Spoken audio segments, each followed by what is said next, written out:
year is 1793. The French Revolution has collapsed into chaos, and one of France's greatest musicians is jailed. The son of a slave, the Chevalier de Saint-Georges rose to become one of France's most popular heroes. But here in prison, the legacy of a man who has been called Le Mozart Noir will be lost to history. Saint-Georges is a man of remarkable achievements. Europe's greatest fencer, a renowned violinist, and a composer who influenced Mozart.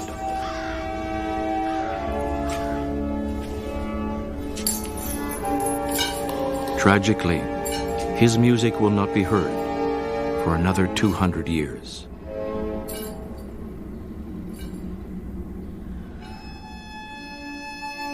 He, as a character, is a mystifying, alluring, just a bigger-than-life kind of human being. I mean, most people are astonished when I tell them there's a composer who happens to be black during the time of Mozart.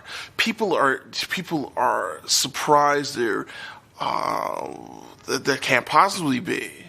There's no doubt about it that the Parisian public adored him at the time. He was exotic.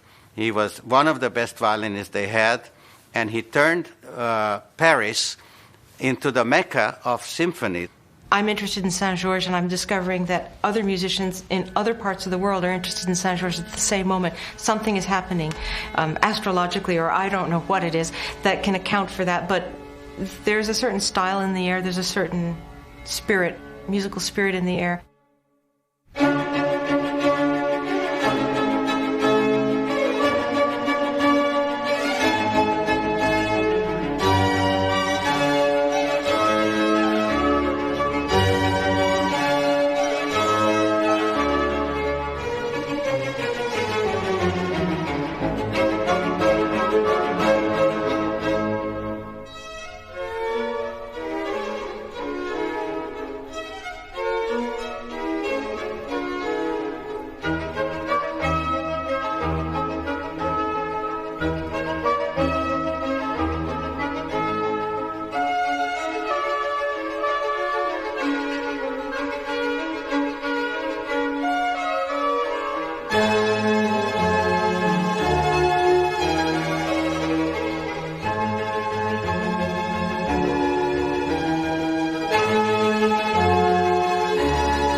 Saint-Georges awaits his calling to the guillotine.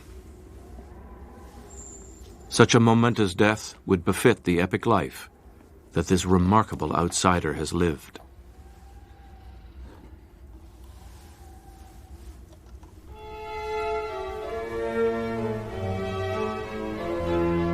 The story of classical music's first black composer begins a continent away.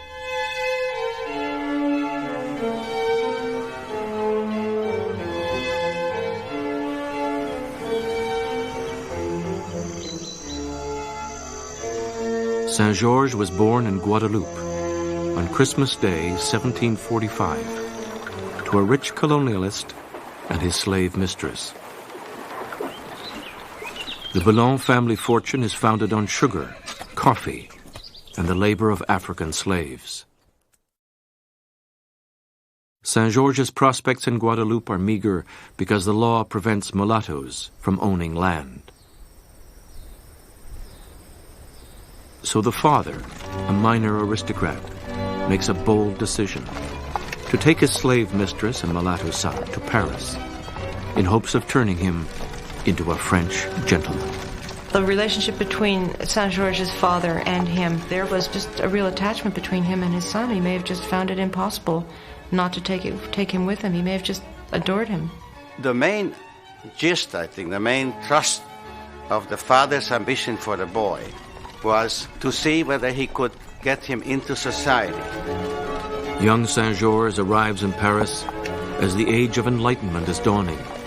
His father hopes to offer his son a freer life in an international cultural capital. However, these aspirations face the prevailing attitudes in France, which see blacks as servants and laborers. The most contemptuous attitudes see blacks as animals without souls, in a time when the slave trade is still rampant and lucrative. Being somehow between two worlds, one of which is in the lowest social strata, slaves, and the other one in the highest social strata, the aristocrats, this must have made him very insecure.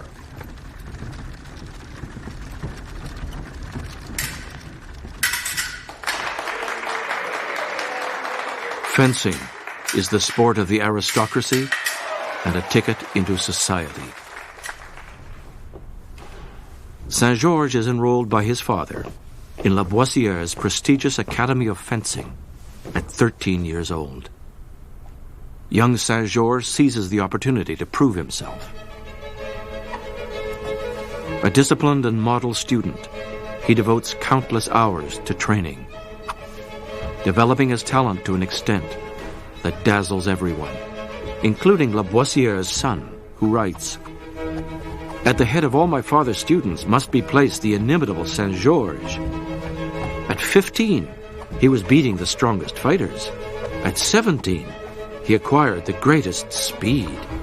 He astonished with his agility, and he never hurt anyone." But Saint-Georges' reputation as a great fencer raises the ire of many whites, and he receives challenges from across Europe. Actually, we have a kind of a proof of his father's ambition for him and how he pushed him. And that is the incident when another fencing master by the name of Picard started sending messages to Paris saying that he wanted to fight Boissier's mulatto, which was pejoratively used by him at the time. Hurt by Picard's racial condescension, Saint-Georges is unwilling to accept such an ignoble challenge. But his father persuades him that every fight is a chance to prove his worth and preserve his honor.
Saint-Georges defeats Picard, but mindful of challenges to come, he returns with renewed focus to the hours of solitary training.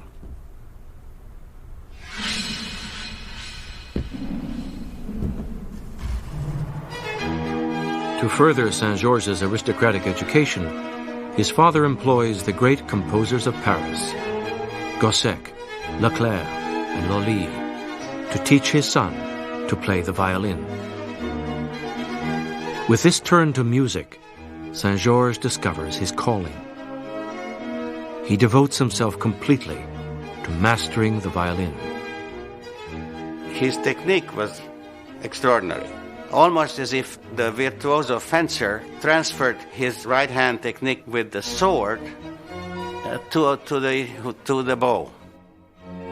Each year, Saint-Georges' teacher Gossec organizes special concerts featuring the best musicians from across France united in one orchestra called Les Concerts des Amateurs. He invites Saint-Georges to play first violin. It is a daring choice. Saint-Georges is an anomaly in the white world of high society concert music, but he is not intimidated, and his performances are virtuosic. The young violinist is rewarded with an enthusiastic reception from Parisian audiences. I really believe that him being a mulatto in a white society made him work harder towards being recognized. Saint-Georges quickly masters the contemporary repertoire. Inspired, he turns to composition as a new way to challenge himself. He becomes passionate about discovering the limits of the violin and how far they can be pushed. The way that he wrote his music is so indicative of somebody who's like, I gotta be number one, I gotta be up there. His writing is very virtuosic. It's clear that he could get around the instrument very easily and had no technical limitations whatsoever in any regard. Saint-Georges' virtuosic experiments on the violin lead him to discover the instrument's potential to spar against the orchestra in new, more aggressive ways. The result is a dynamic new form of music, the symphony concertante, which is legendarily challenging for performers. When you play the concertos of Saint-Georges, you're not going to have a walk in the park. You're going to sweat a little bit. Even in some modern repertoire, I've never played quite as high on the fingerboard. I mean, what is it?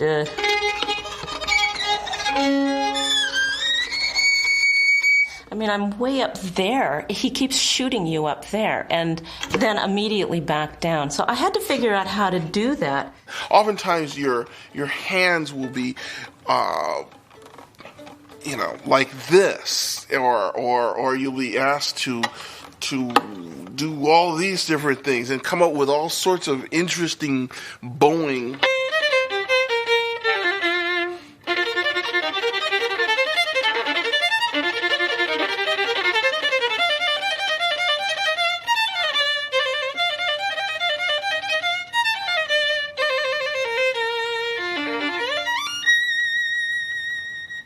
This is exciting for the audience. It's exciting for me.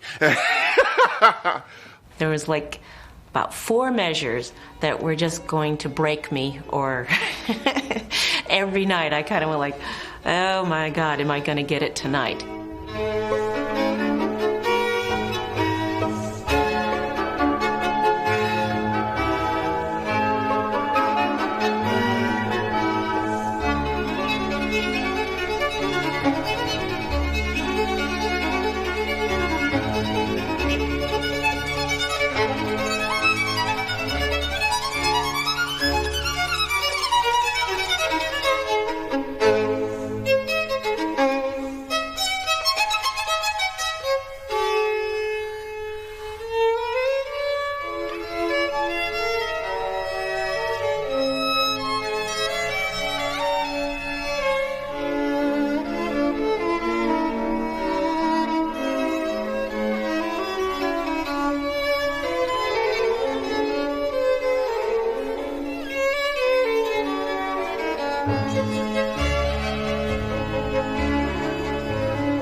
The way that St. George used the bow and the technique and the effects that he produced must have surprised Mozart when he was in Paris, because we know that when he went back from Paris, he wrote one of the greatest works, the Symphony Concertante in E-flat major for violin and viola.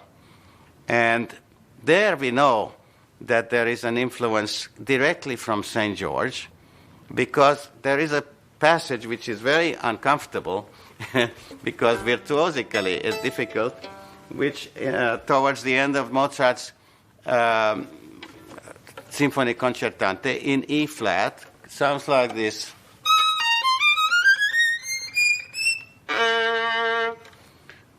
And the St. George Concerto, Opus 5, number 2, has a passage that in E major goes.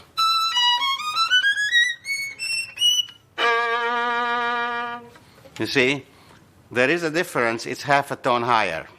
Mozart's in E flat and he's in E major.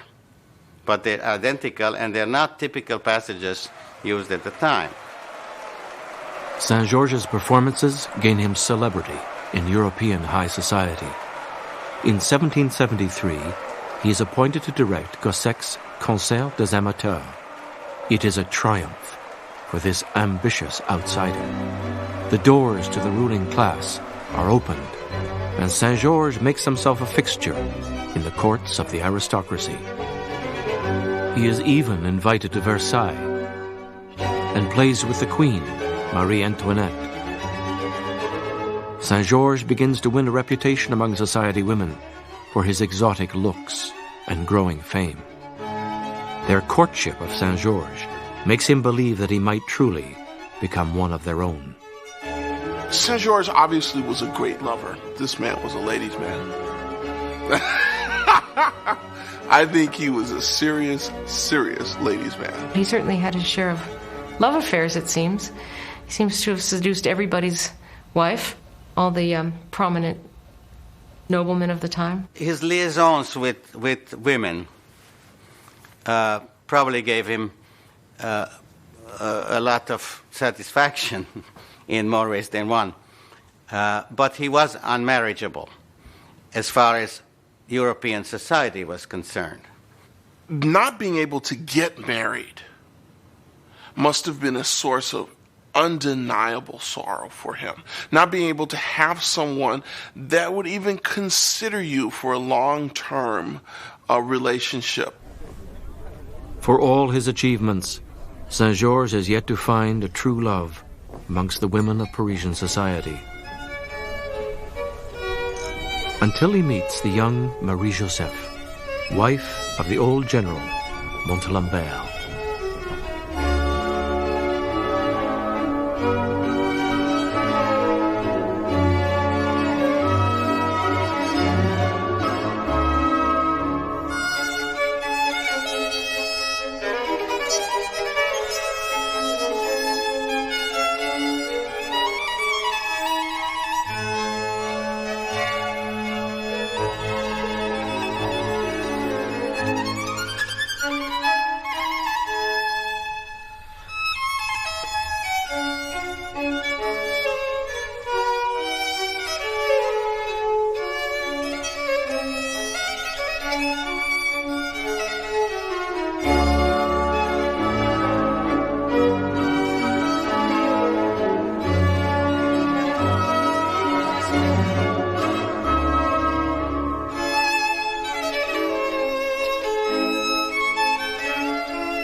Marie-Joseph becomes Saint-Georges' one great love.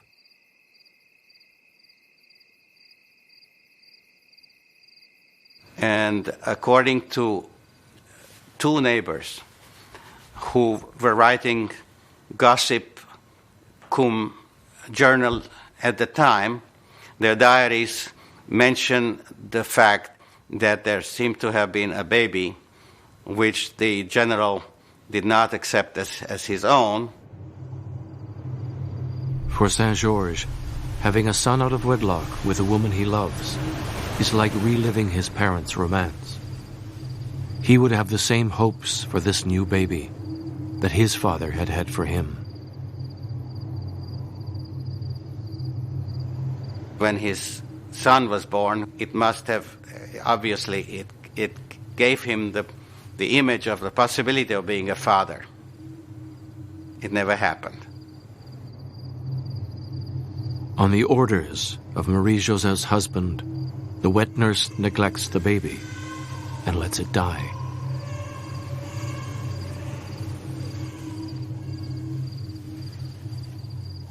The second movement of the concerto really felt like he was having an emotional response to some event in his life. It really touched me like in my gut somehow. It just really pulled something out of me that I hadn't expected actually to experience with his music. What I love about the second movement of the violin concerto is, again, the simplicity of the elements that he uses. If you listen to the violas and the second violins and the opening is just one note. And then on top of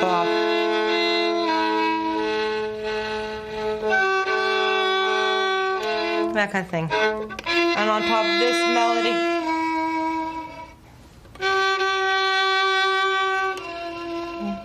Just tender sighs. What could be simpler? 3 notes and 1 note in the accompaniment, and yet it's so moving.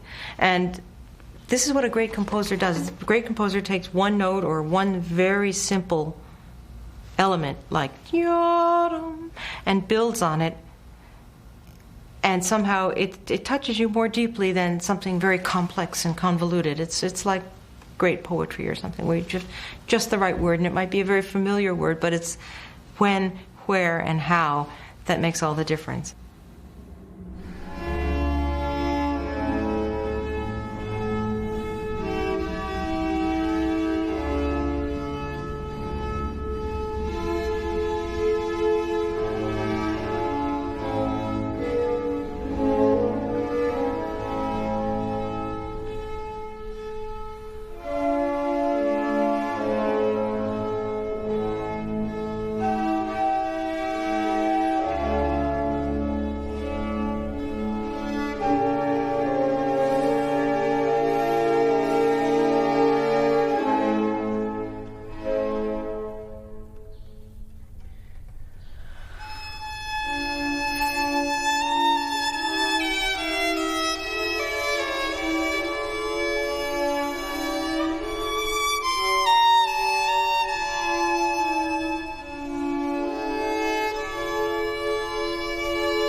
In 1776, Saint-Georges' career is still on the rise. He sets his sights on the most prestigious musical position in France, director of the Paris Opera. It is a symbol of national culture, the Hollywood of its day, teeming with prestige and allure and gossip. Saint-Georges leads a group of entrepreneurs who are bidding for control of the opera house. Word spreads through Paris that Saint-Georges' acclaimed talent makes him the king's favorite choice.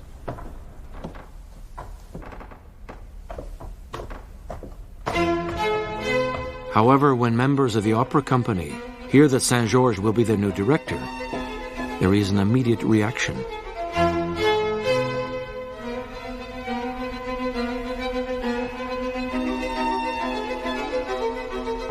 The opera's three leading divas are powerful women, and they quickly assemble a petition to send to the Queen.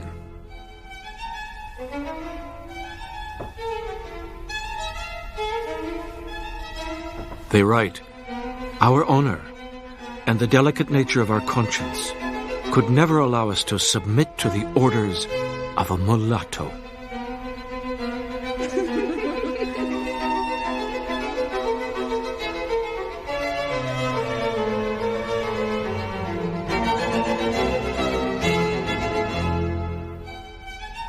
It is the most public racial humiliation of his life. He was denied that job. In fact, no one got the job at that point. There was no one else qualified to... It wasn't as if there were two qualified people and they took the white man. There was, in fact, no one else qualified at that moment in time, which must have made it even twice as painful. They took no one. But St. George, while I'm sure he spent days, perhaps weeks, in seclusion, not seeing anyone, was not discouraged about his ambitions in writing opera, because he went on to write 6 or 7. Saint-Georges continues composing concertos too, still supported by important patrons. He commissions Franz Joseph Haydn to write what will become the Paris Symphonies. Saint-Georges has the honor of conducting their world premiere. The successes of Saint-Georges lead him to the court of the Duc d'Orléans. Here Saint-Georges finds a new friendship with the Duke's son, Philippe, who will take Saint-Georges' life in a surprising new direction: politics. Philippe is a liberal aristocrat who invites Saint-Georges to join the reform movement, which promises democracy, equality, and an end to racial discrimination and slavery in France. Saint-Georges has spent a lifetime hiding his slave lineage, so it is a difficult decision for him to join the fight for reform. Over time, however, he becomes a convert. Philippe takes Saint-Georges on a trip to London, England, where the anti-slavery movement is far ahead of France. There he is feted as a celebrity, but most importantly, he meets with leaders of the anti-slavery movement and is inspired by their belief in abolition. His eyes are open to the possibility of fighting for others of African descent, who have not been granted his opportunities. He returns with Philippe to France, invigorated by the culture of reform. However, the reform movement has begun to erupt into revolution.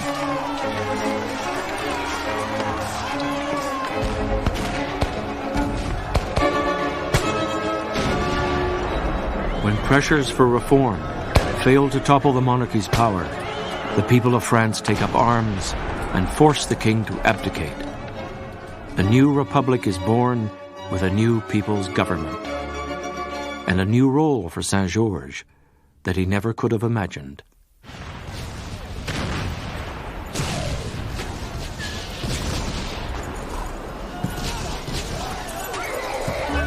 Monarchist forces in Austria, Germany, and Spain, allies of the deposed king, attack.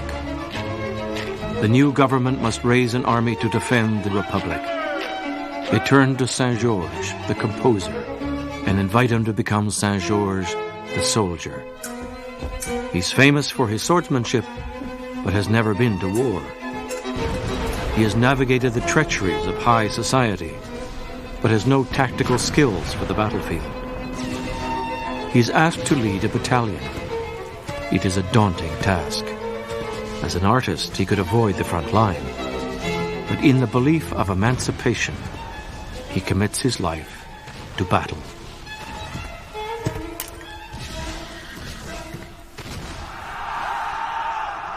Black men in France rally to the summons of the country's most famous mulatto. He raises a regiment 1,000 soldiers strong, the Saint-Georges Legion.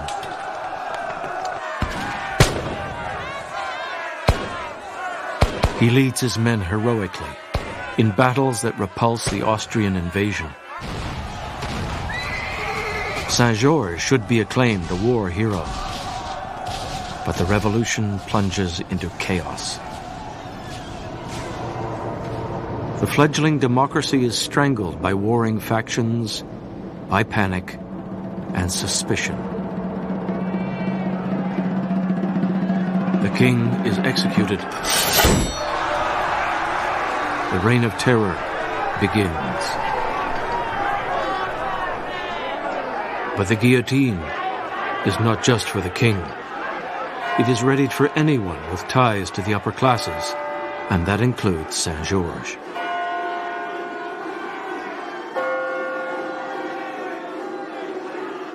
Saint-Georges has spent his life committed to the hopes of his father, using every talent to pursue a place among the aristocracy. But now, in 1793, these former ambitions are his death sentence. Arrested, imprisoned, he awaits execution.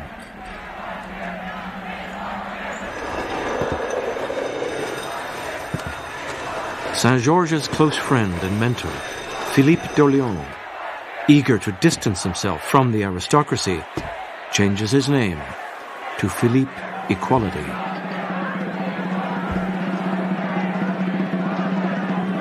But under the reign of terror, nothing can protect him from his fate.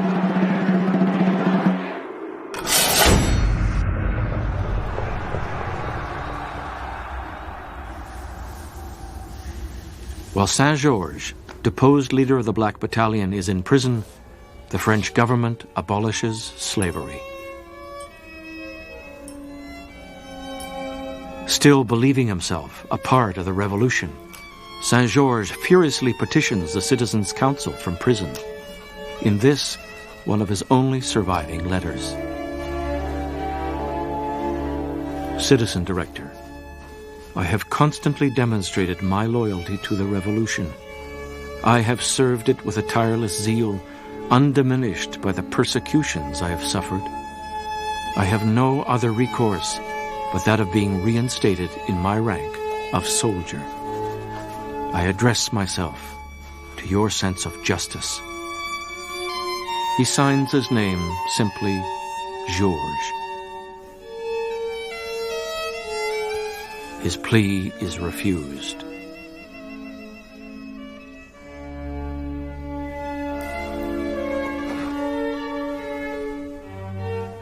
One by one, his friends are washed away in blood. The society he once knew is no more. His music, now associated with a decadent age, is drained of respect and drifts into obscurity.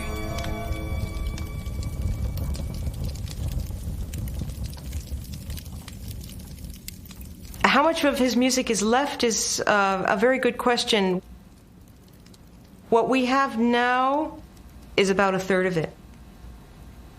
I don't think there's a hope of finding all of it. I'm sure some of it just simply got burned in some building in the French Revolution or something and just is no more. I think black children need to know that there was a great composer in the European style I think we all need to know that. I think that whether the kids be Asian or Caucasian or what have you, Jewish, I don't care. But he certainly is an important enough person as a composer, important enough person as a character of history, that I think that it's criminal to submerge him beneath the waves of history. It is important. I think that's an important aspect, that it wasn't just the white guy who was being supported by royalty and making this kind of music. The arts belong to all of us, whatever color or sex or religion we are. It belongs to all of us.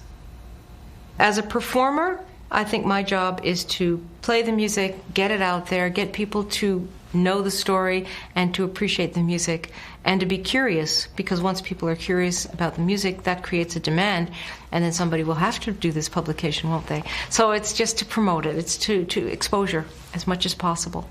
I'm hopeful that the music of Saint-Georges now enters into the concert scene and that we don't lose track of this again.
In 1794, Saint-Georges is spared execution by a benevolent commissioner. He lives his remaining years as a commoner, abandoning his earlier ambitions, and playing with small orchestras. At 54, he dies, unmarried.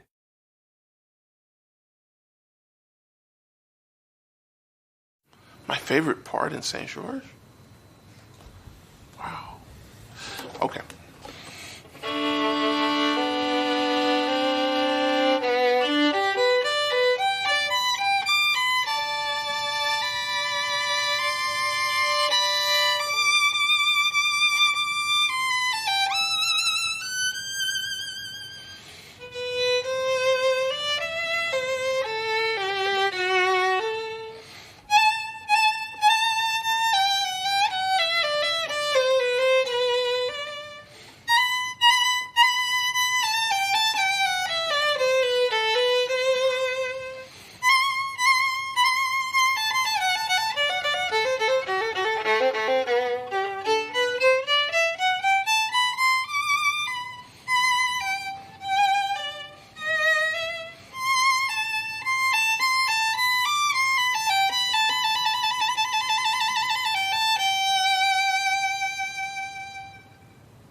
Great.